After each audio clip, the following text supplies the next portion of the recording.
नमस्कार दोस्तों, स्वागत है आपका आज के मुख्य समाचार में, जिसमें सबसे पहली और बड़ी खबर में आपको बताएंगे कि पीएम मोदी के झूठ का पैमाना होता तो टूटकर चूर चूर हो जाता। लालू यादव का पीएम मोदी पर हमला। अगली खबर में आपको बताएंगे कि राजस्थान से बड़ी खबर, विधानसभा के बाहर कांग्रेस का धरना, अविश्वास प्रस्ताव और विशेषाधिकार प्रस्ताव लाने की दी चेतावनी। आगे जिक्र होगा कि हिम्मत है तो कुंभ का पानी पियो, विशाल ददलानी ने सीएम योगी को किया चैलेंज। यूपी में हुआ बवाल। आगे आपको बताएंगे कि प्रियंका गांधी की चिट्ठी पर शशि थरूर ने कह दी बड़ी बात। क्या कुछ कहा आपको बताएंगे। और खबर में आगे जिक्र होगा कि ट्रंप ने भी माना कि ईवीएम है बेवफा, डोनाल्ड ने गिनाए बैलेट पेपर के फायदे। दोस्तों, हर एक खबर की गहराई में आपको ले जाएंगे, लेकिन उससे पहले आपसे निवेदन की वीडियो कीजिए लाइक और चैनल को सब्सक्राइब करके बेल आइकन दबाकर कमेंट में लिखिए जय हिंद। रुक करते हैं सबसे पहली और बड़ी खबर की तरफ। पीएम मोदी के झूठ का पैमाना होता तो टूट टूट कर चूर चूर हो जाता। लालू यादव का मोदी पर हमला। जी हां दोस्तों, आपको बता दें कि राष्ट्रीय जनता दल के सुप्रीमो लालू प्रसाद यादव ने प्रधानमंत्री नरेंद्र मोदी के बिहार दौरे को लेकर तंज किया। उन्होंने सोमवार को कहा कि पीएम मोदी के झूठ मापने का कोई पैमाना होता तो वो टूटकर चूर चूर हो जाता। सोमवार को प्रधानमंत्री के बिहार से वापसी के बाद सोशल मीडिया एक्स पर किए गए पोस्ट के साथ ही लालू यादव ने 57 सेकंड का वीडियो भी अपलोड किया। इसमें पीएम मोदी के भाषण के अंशों का झूठा बताया गया है। बिहार के पूर्व मुख्यमंत्री लालू प्रसाद यादव ने इसके पूर्व एक अन्य पोस्ट में आरोप लगाया कि चुनाव साल है, इसीलिए लोगों को भ्रमित करने के लिए केंद्र की देश भर की योजनाओं का शिलान्यास और उद्घाटन अब दिखावटी रूप में बाहर से होगा। उन्होंने कहा कि पीएम मोदी की रैली से बिहार को कुछ नहीं मिलेगा, ना ये देंगे, सिर्फ झूठ की बरसात होगी। लालू के बेटे एवं बिहार के पूर्व डिप्टी सीएम तेजस्वी यादव ने भी पीएम मोदी के पुराने भाषणों का यही वीडियो अपने सोशल मीडिया पर पोस्ट कर भारतीय जनता पार्टी पर निशाना साधा। तेजस्वी ने कहा कि पीएम की कथनी और करनी में भारी अंतर है। रुक करते हैं अगली ब्रेकिंग न्यूज की तरफ। दादी पर गतिरोध, विधानसभा के बाहर कांग्रेस का धरना। राजस्थान से बड़ी खबर, अविश्वास प्रस्ताव और विशेषाधिकार प्रस्ताव लाने की दे दी चेतावनी। जी हाँ दोस्तों, राजस्थान विधानसभा में 5 दिन से गतिरोध जारी है। फिलहाल ये गतिरोध टूटता दिख नहीं रहा है। विधानसभा की कार्रवाई शुरू होने से पहले कांग्रेस के तमाम विधायक विधानसभा पहुंचे, लेकिन विधायकों को अंदर जाने की अनुमति नहीं होने के चलते कोई भी कांग्रेस का विधायक विधानसभा में नहीं गया। ऐसे में विधानसभा के पश्चिमी द्वार के बाहर सभी विधायक धरने पर बैठ गए और इनमें अशोक गहलोत, सचिन पायलट, गोविंद सिंह डोटासरा, टीकाराम जूली भी हैं। कांग्रेस के प्रदेश अध्यक्ष गोविंद सिंह डोटासरा ने स्पीकर के खिलाफ अविश्वास प्रस्ताव लाने और सुरक्षा कर्मियों व पुलिस के खिलाफ विशेषाधिकार हनन का प्रस्ताव लाने की चेतावनी दी है। वहीं मंत्री मदन दिलावर और विधायक गोपाल शर्मा ने पूरे कार्यकाल के लिए गोविंद सिंह डोटासरा की सदस्यता खत्म करने की मांग की है। कांग्रेस विधायकों के धरने में पहुंचे पूर्व मुख्यमंत्री अशोक गहलोत ने मीडिया से बातचीत में सरकार पर सदन नहीं चलने देने का आरोप लगाया। उन्होंने कहा कि पहले फोन टैपिंग के आरोपों से घिरी सरकार ने राज्यपाल के अभिभाषण पर धन्यवाद प्रस्ताव पर नेता प्रतिपक्ष का भाषण नहीं होने दिया। आज भी कांग्रेस के प्रदेश अध्यक्ष गोविंद सिंह डोटासरा से आरोपी की तरह बर्ताव किया जा रहा है, जबकि डोटासरा सहित अन्य नेताओं ने पूरे घटनाक्रम पर खेद प्रकट किया है। इसके बाद भी मंत्री ने माफी नहीं मांगी। ये दर्शाता है कि सरकार सदन चलाने की इच्छुक नहीं है। रुक करते हैं अगली ब्रेकिंग न्यूज की तरफ। हिम्मत है तो कुंभ का पानी पियो, विशाल ददलानी ने सीएम योगी को किया चैलेंज। यूपी में हुआ बवाल। जी हां दोस्तों, महाकुंभ पर हमेशा कोई न कोई विवाद चर्चा में रहता है। एनजीटी की रिपोर्ट आने के बाद अब कुंभ के पानी पर विवाद बढ़ गया है। रिपोर्ट में सामने आया है कि संगम का पानी नहाने योग्य नहीं रह गया। हाल ही में योगी आदित्यनाथ ने कुंभ के पानी को लेकर ऐसा बयान दिया जो आपको हैरान करने के लिए काफी है। योगी आदित्यनाथ ने कहा था कि कुंभ का पानी पीने लायक है। इसके बाद विशाल ददलानी ने इस पर जवाब देते हुए कुछ ऐसा कह दिया है जिससे बवाल मच गया है। बॉलीवुड के मशहूर सिंगर और कंपोजर विशाल ददलानी ने कुंभ के पानी को पीने लायक बताने पर योगी आदित्यनाथ पर निशाना साधा है।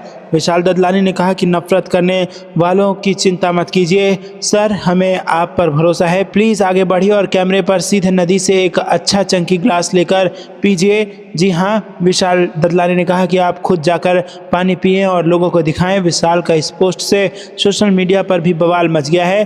दोस्तों, रुक करते हैं अगली ब्रेकिंग न्यूज की तरफ। प्रियंका गांधी की चिट्ठी पर शशि थरूर ने कह दी बड़ी बात। जी हाँ दोस्तों, कांग्रेस सांसद शशि थरूर ने प्रियंका गांधी की हालिया अपील का समर्थन किया है, जिसमें उन्होंने आपदा पीड़ितों के लिए ऋण के रूप में वितरित किए गए धन को अनुदान में बदलने और खर्च करने की समय सीमा बढ़ाने का अनुरोध किया है।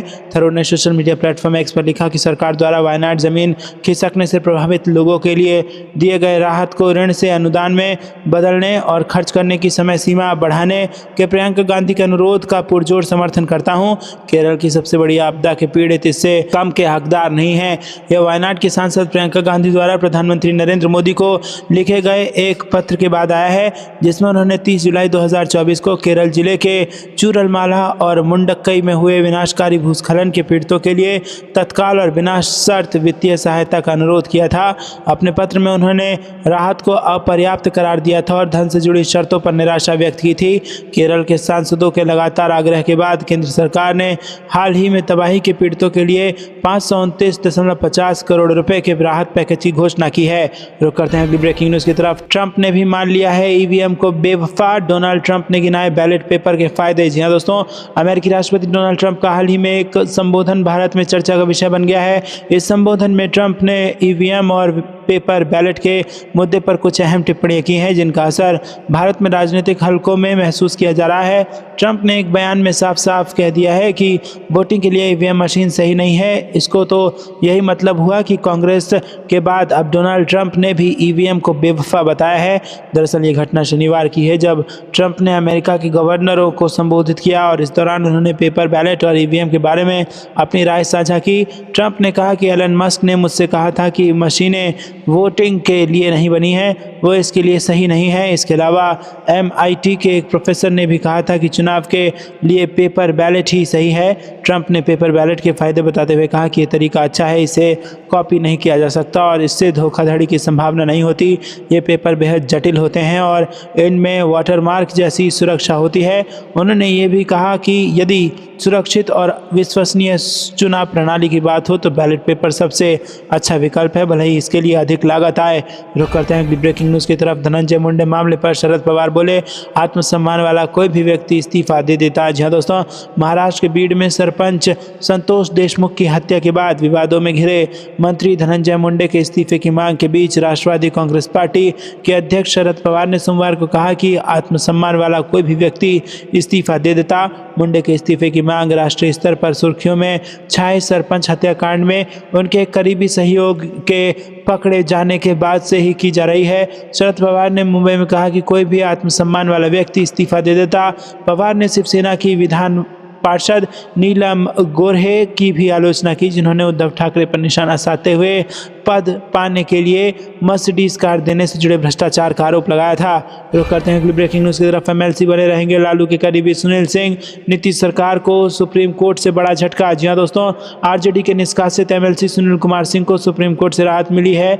कोर्ट ने सुनील कुमार की विधान परिषद सदस्यता बहाल कर दी है और उन्हें बिहार के मुख्यमंत्री नीतीश कुमार की नकल यानी मिमिक्री करने पर निष्कासित कर दिया गया था। बता दें कि सुनील कुमार सिंह RJD सुप्रीमो लालू यादव के करीबी माने जाते हैं और सुप्रीम कोर्ट ने RJD के निष्कासित विधान पार्षद सुनील कुमार सिंह को राहत देते हुए उनकी विधान परिषद सदस्यता बहाल कर दी है। रुक करते हैं ब्रेकिंग न्यूज़ की तरफ। सचिन पायलट ने भी खोला सरकार के खिलाफ मोर्चा, कहा माफी मांग लें, सदन चलाने को तैयार। जी हाँ दोस्तों, आपको बता दें कि राजस्थान विधानसभा में लगातार 4 दिन से गतिरोध जारी है। बीजेपी के मंत्री अविनाश गहलोत द्वारा पूर्व प्रधानमंत्री इंदिरा गांधी के खिलाफ टिप्पणी को लेकर कांग्रेस लगातार धरना प्रदर्शन कर रही है। सदन भी ठप पड़ गया है। कांग्रेस के 6 विधायकों को निलंबित तक कर दिया गया है, लेकिन ये गतिरोध रुकने का नाम नहीं ले रहा है। अब सदन से बाहर भी भारी प्रदर्शन शुरू हो गए हैं। वहीं सोमवार को सदन में कांग्रेस के दिग्गज नेता सचिन पायलट भी पहुंचे थे। सचिन पायलट ने भी सरकार के खिलाफ मोर्चा खोल दिया है। उन्होंने कहा कि समझौते की बात भी हुई, कांग्रेस नेताओं ने गतिरोध पर खेद प्रकट किया, लेकिन सरकार की बारी आई तो खेद प्रकट करने से पीछे हट गए। सरकार की मंशा ही नहीं है कि सदन चलने दिया जाए। रुक करते हैं ब्रेकिंग न्यूज़ की तरफ। अखिलेश यादव ने ट्रंप का वीडियो शेयर कर पूछा सवाल, अमेरिका से आया $21 मिलियन। जी हाँ दोस्तों, समाजवादी पार्टी के राष्ट्रीय अध्यक्ष अखिलेश यादव ने रविवार प्रधानमंत्री नरेंद्र मोदी की अगुवाई वाली बीजेपी सरकार पर निशाना साधा। उन्होंने मोदी सरकार के जरिए देश की अर्थव्यवस्था को $5 ट्रिलियन बनाने के दावों पर सवाल खड़े किए।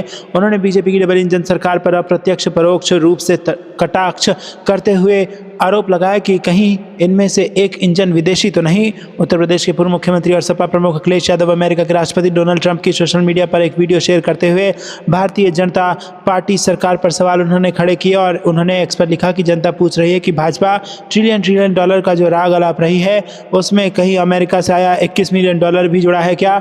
जनता पूछ रही है कि भाजपा ट्रिलियन डॉलर का राग जो अलाप रही है क्या उसमें अमेरिका का पैसा भी है। तो दोस्तों, आपको क्या कुछ लगता है कमेंट में जरूर बताइए। वीडियो को लाइक नहीं किया तो लाइक जरूर कीजिएगा। रुक करते हैं अगली ब्रेकिंग न्यूज़ की तरफ। मुख्यमंत्री बनने जा रहे तेजस्वी ललन सिंह के सपने वाले बयान पर तेज प्रताप की भविष्यवाणी। जी हां दोस्तों, आपको बता दें कि आरजेडी चीफ लालू यादव के बड़े बेटे और पूर्व मंत्री तेज प्रताप यादव ने भविष्यवाणी की है कि तेजस्वी यादव ही बिहार के मुख्यमंत्री बनेंगे और नीतीश कुमार की गद्दी छूटने वाली है। तेज प्रताप का यह बयान केंद्रीय मंत्री और जेडीयू सांसद ललन सिंह के दावे पर आया है, जिसमें उन्होंने कहा था कि मुख्यमंत्री का सपना देखने में कोई बुराई नहीं है, लेकिन पूरा होने वाला नहीं है। बिहार सरकार के पूर्व मंत्री तेज प्रताप ने कहा कि इस बार तेजस्वी ही मुख्यमंत्री बनने जा रहे हैं और ये मेरी भविष्यवाणी है।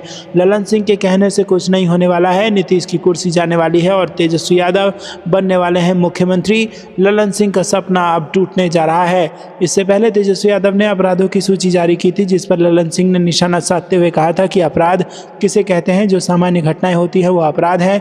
और अपने माता पिता के राज को भी देख लें, पता कर लें कि कितना अपराध होता था, अपहरण का उद्योग चलता था, फिरौती कहाँ वसूला जाता था, और इसका भी ज्ञान प्राप्त कर ले, उनका भी ज्ञान कहाँ है। और इसी के साथ अनुभव की कमी है, कुछ अनुभव ले लें।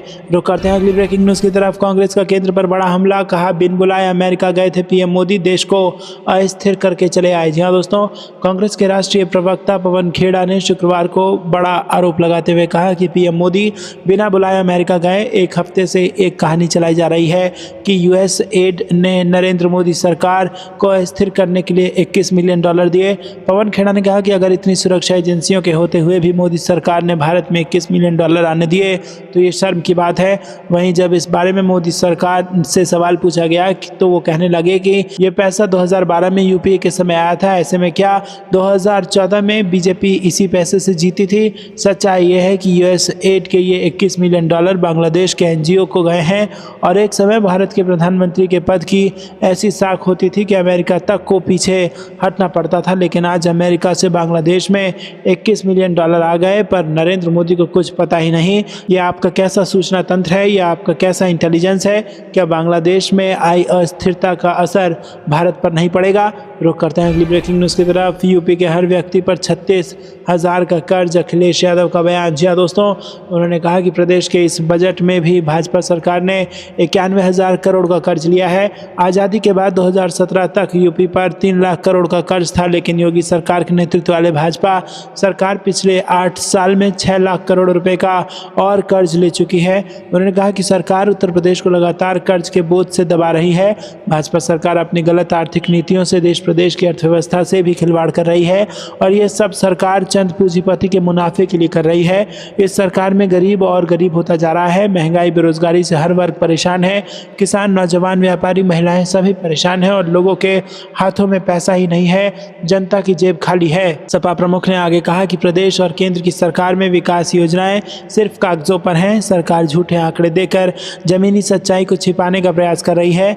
हर विभाग में भ्रष्टाचार है और प्रदेश में इतना भ्रष्टाचार कभी नहीं रहा। निर्माण कार्यों से लेकर स्वास्थ्य, पुलिस विभाग, हर जगह भ्रष्टाचार है। उन्होंने आरोप लगाया कि सरकार पूरी तरह से झूठ, लूट और बेईमानी की नीति पर चल रही है। जनहित में कोई काम नहीं हो रहा है और किसानों, नौजवानों समेत आम लोगों की समस्याएं बढ़ती जा रही हैं। जनता चुनाव का इंतजार कर रही है। 2027 में भाजपा की झूठ, लूट और बेईमानी वाली सरकार को जनता हमेशा के लिए सत्ता से बाहर का रास्ता दिखा देगी। रुक करते हैं अगली ब्रेकिंग न्यूज़ की तरफ। यात्रा दिलाएगी सत्ता, चुनाव से पहले ही घूम लिया बिहार, नीतीश की घोषणा और तेजस्वी के वादों का कितना असर। जी हाँ दोस्तों, आपको बता दें कि बिहार में विधानसभा चुनाव 2025 को लेकर सरगर्मी बढ़ने लगी है। मुख्यमंत्री नीतीश कुमार ने जहां 38 जिलों की यात्रा में 30,000 करोड़ से अधिक की योजनाओं की घोषणा की, जिसमें से 20,000 करोड़ कैबिनेट से भी स्वीकृति मिल गई है। वहीं नेता प्रतिपक्ष तेजस्वी यादव भी अपनी 17 महीना के कार्यकाल के सहारे चुनाव में 3 लोक लुभावन वादे के साथ उतरने वाले हैं। राजनीतिक विशेषज्ञ भी मानते हैं कि लड़ाई दिलचस्प होगी। जातीय समीकरण इसमें बड़ी भूमिका निभाएगा। 23 दिसंबर को मुख्यमंत्री नीतीश कुमार ने प्रगति यात्रा की शुरुआत की थी और सभी 38 जिलों में सीएम ने यात्रा की। लगभग 2 महीने तक चली इस यात्रा में उन्होंने 30,000 करोड़ से अधिक की घोषणा की है। हर जिले के लिए मुख्यमंत्री ने कुछ न कुछ दिया है, इसीलिए एनडीए के नेता गदगद है। जेडीयू, बीजेपी और तमाम घटक दलों को लगता है कि विधानसभा चुनाव में इसका लाभ होगा। रुक करते हैं अगली ब्रेकिंग न्यूज़ की तरफ। बिहार में अलका लांबा ने बयानों की लगा दी बौछार, राहुल गांधी को लेकर दिया बयान। जी हाँ दोस्तों, आपको बता दें कि बिहार विधानसभा चुनाव 2025 की तैयारी में कांग्रेस जुट गई है और लगातार राष्ट्रीय स्तर के नेताओं का बिहार दौरा हो रहा है। राष्ट्रीय महिला कांग्रेस की अध्यक्ष अलका लांबा भी इन दिनों बिहार दौरे पर हैं और इस दौरान अलका लांबा ने यहां पर खास बातचीत की। कांग्रेस नेता ने कहा कि बिहार विधानसभा चुनाव में हमारी जीत बिल्कुल होगी, हमें विश्वास है और ये काम राहुल गांधी ने हमारे कंधों पर सौंपा है। उन्होंने आगे कहा कि बिहार प्रभारी का दौरा हो चुका है, वो भी जल्द दोबारा आ रहे हैं। जिलावार मीटिंग का सिलसिला शुरू होगा और मेरा भी दौरा हो रहा है। प्रतिमा दास के विधानसभा में मेरा दौरा है। दिल्ली के कार्यालय को मैं पटना शिफ्ट करने वाली हूं। कांग्रेस नेता अलका लांबा ने कहा कि महिला कांग्रेस का जो बिहार में संगठन है उसे मैं और मजबूत करूंगी, बूथ स्तर तक मजबूत करूंगी। संगठन निर्माण का काम शुरू भी हो गया है। रुक करते हैं अगली ब्रेकिंग न्यूज की तरफ। दिल्ली की सीएम रेखा गुप्ता को आतिशी ने लिखी चिट्ठी, आम आदमी पार्टी विधायक दल से मिलने की मांग, बताई वजह है। जी हाँ दोस्तों, आपको बता दें कि मुख्यमंत्री रेखा गुप्ता ने शुक्रवार को महिला समृद्धि योजना को लेकर कहा कि महिला को 1 या 2 महीना धनराशि देकर योजना को बंद नहीं किया जाना है, ये स्थायी रूप से लागू हो इसके लिए व्यवस्था बनाई जा रही है। और इन सब के बीच शनिवार को दिल्ली की पूर्व सीएम और आम आदमी पार्टी के वरिष्ठ नेता आतिशी ने मुख्यमंत्री के नाम चिट्ठी लिखी है। दिल्ली की पूर्व मुख्यमंत्री ने दिल्ली की मुख्यमंत्री रेखा गुप्ता को पत्र लिखकर दिल्ली में महिलाओं को 2500 रुपये प्रति महीने देने की योजना के संबंध में 23 फरवरी को आम आदमी पार्टी विधायक दल से मिलने का समय मांगा।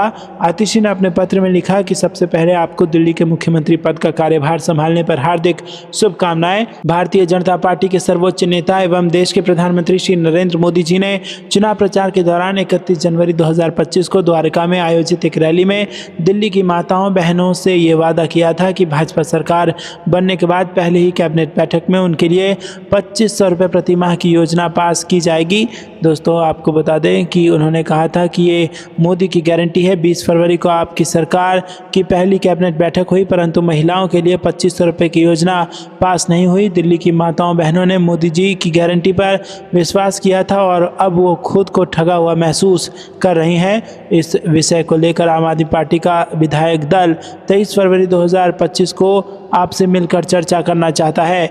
रुक करते हैं अगली ब्रेकिंग न्यूज़ की तरफ। शिवराज सिंह चौहान को एयर इंडिया में मिली टूटी सीट तो कांग्रेस ने केंद्र पर किया कटाक्ष। जी हाँ दोस्तों, आपको बता दें कि केंद्रीय मंत्री शिवराज सिंह चौहान को एयर इंडिया की फ्लाइट में टूटी सीट पर सफर करने का मामला गरमाने लगा है और इस मामले में कांग्रेस ने केंद्र सरकार पर निशाना साधा। कांग्रेस ने आरोप लगाया कि मोदी सरकार ने हर क्षेत्र को बर्बाद कर दिया है। कहा कि रेल और प्लेन में यात्री परेशान है। कांग्रेस ने अपने एक्स पोस्ट में लिखा कि मोदी सरकार ने हर सेक्टर का भट्टा बैठा दिया है। रेल और प्लेन में यात्री परेशान है, लोग शिकायत करते रहते हैं, वीडियो बनाते रहते हैं, मगर कोई सुनवाई नहीं होती। अब शिवराज जी को दिक्कत हुई है तो ट्वीट कर रहे हैं। हो सकता है इस पर एक्शन भी लिया जाए, लेकिन हालात सुधरने वाले नहीं हैं, क्योंकि कोई भी सिस्टम ऊपर से ठीक होता है और ऊपर तो सब चंगासी का ढोल पीटने से ही फुर्सत नहीं है, लोग परेशानी झेलते हैं। रुक करते हैं अगली ब्रेकिंग न्यूज़ की तरफ। रायबरेली से 2 सांसद हैं। राहुल गांधी के भावुक बयान पर प्रियंका गांधी बोली, हुक्म सिर माथे। जी हाँ दोस्तों, अपने संसदीय निर्वाचन क्षेत्र के 2 दिवसीय दौरे पर आए लोकसभा में नेता प्रतिपक्ष राहुल गांधी ने बृहस्पतिवार को अपनी बहन प्रियंका गांधी को भी रायबरेली की सांसद बताया और ये देश की एकमात्र ऐसी लोकसभा सीट है जहां से 2 सांसद है। गांधी ने उचाहार क्षेत्र में एक कार्यक्रम को संबोधित करते हुए पिछले लोकसभा चुनाव में पार्टी कार्यकर्ताओं और रायबरेली के लोगों को उनके समर्थन के लिए धन्यवाद दिया। निर्वाचन क्षेत्र के प्रति अपनी प्रतिबद्धता का आश्वासन देते हुए गांधी ने कहा कि आपकी जो भी समस्याएं हैं, चाहे रायबरेली में हो या संसद में, मैं हमेशा उपलब्ध हूं, बस मुझे बताएं कि क्या करने की ज़रूरत है और मैं उसे पूरा करूंगा। उन्होंने लोगों से प्रियंका गांधी को भी रायबरेली में आमंत्रित करने का आग्रह किया। दुख करते हैं अगली ब्रेकिंग न्यूज़ की तरफ। तेजस्वी यादव बोले, जमीनी स्तर पर कोई तालमेल नहीं, आम जनता स्थिर सरकार चाहती है, बीजेपी में एक नहीं 4 गुट हैं। जी हाँ दोस्तों, फूट का आरोप यहां पर लगा दिया है। पटना में नेता प्रतिपक्ष तेजस्वी यादव ने बीजेपी पर निशाना साधा है और कहा कि बीजेपी में एक नहीं 4 गुट है, जमीनी स्तर पर कोई तालमेल नहीं है और सरकार में बने रहने के लिए सिर्फ डील हो रही है। साक्षरता के मामले में आज बिहार पीछे है और बेरोजगारी चरम पर है। आपको क्या कुछ लगता है दोस्तों, कमेंट में जरूर बताइए। वीडियो को लाइक नहीं किया तो लाइक जरूर कीजिएगा। रुक करते हैं अगली ब्रेकिंग न्यूज़ की तरफ। तेजस्वी यादव ने नीतीश कुमार पर बोला हमला, कहा टायर्ड सीएम को गवर्नेंस से कोई लेना देना नहीं है। जी हाँ दोस्तों, आपको बता दें कि नेता प्रतिपक्ष तेजस्वी यादव ने ने सोशल मीडिया प्लेटफॉर्म एक्स पर पोस्ट कर कहा कि बेसुध मुख्यमंत्री और रिटायर्ड अधिकारियों की सरपरस्ती में बीजेपी विधायक की गुंडागर्दी का प्रत्यक्ष प्रमाण देखिए। गुंडई प्रवृत्ति के एनडीए विधायक जिला शिक्षा अधिकारी को ब्लैक डेट से अवैध और भ्रष्ट काम करने के लिए दबाव डाल रहे हैं तथा अवैध कार्य नहीं करने पर उनका अपहरण करने की भी धमकी दे रहे हैं, लेकिन टायर्ड सीएम को गवर्नेंस से कोई लेना देना नहीं है। आगे उन्होंने कहा कि जब राज्य में डी के टैक्स का बोलबाला और अचेत मुख्यमंत्री के हाथ में प्रदेश की कमान हो तब ऐसा होना स्वाभाविक है। भ्रष्ट अधिकारी और सत्ताधारी नेता बस धन उगाही में व्यस्त हैं और मस्त हैं। बीजेपी के दो उप मुख्यमंत्रियों, जेडीयू पार्टी और सीएमओ के कर्तव्यपरायण अधिकारियों के अनुसार ये कुकृत्य राम राज्य की सर्वश्रेष्ठ श्रेणी में आता है। रुक करते हैं अगली ब्रेकिंग न्यूज की तरफ। पटना पहुंचते ही अलका लांबा ने किया बड़ा दावा, बोली अब नीतीश नहीं बनेंगे बिहार के मुख्यमंत्री, 2025 में विदाई तय। जी हाँ दोस्तों, आपको बता दें कि महिला कांग्रेस की राष्ट्रीय अध्यक्ष अलका लांबा गुरुवार की देर शाम पटना पहुंची। पटना पहुंचते ही अलका लांबा ने नीतीश कुमार को लेकर बड़ा दावा कर दिया। उन्होंने कहा कि 2025 में नीतीश कुमार बिहार के मुख्यमंत्री नहीं बनेंगे, 2025 में उनकी विदाई तय है। महिला कांग्रेस की राष्ट्रीय अध्यक्ष अलका लांबा मंगलवार को पटना पहुंची, जहां उनका भव्य स्वागत किया गया। अलका लांबा ने कहा कि प्रदेश महिला कांग्रेस की बड़ी कार्यकारिणी बैठक बुलाई गई है।